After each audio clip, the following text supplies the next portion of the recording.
Kaya ayaw ko ang nanonood ng mga mukbang video na yan eh. Naiinggit ako eh. Ano ba naman ang sarap-sarap ng kinakain pero bakit kapag kakainin ko na hindi naman? Tulad ng mga kinakain ni Tori, puro mga gulay-gulay. Tapos may prutas pa. Ayaw ko lang ganyan, pero bakit kapag nanonood ako ng mga video, bakit ang sarap-sarap? Naiinggit tuloy ako. Nakakagutom naman. Ano ba yan? Pengi nga dyan. Uy, pengi nga ako niyan.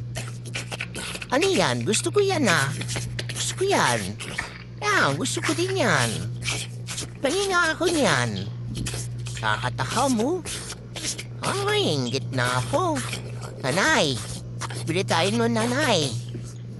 Oo, sarap yun, nanay, oh. Nay, bili mo ko noon. Yan, oh, gusto ko rin yun. Tsaka yun. Ay, gusto ko din yung may ganong buto. Yung malaking buto, nanay. O, naiinggit ako dito, nanay, sa pinapanood ko eh. Dapat di na lang ako nanood. Nagsisisi tuloy ako. Kakagutom naman eh. Ay, nako, buhat.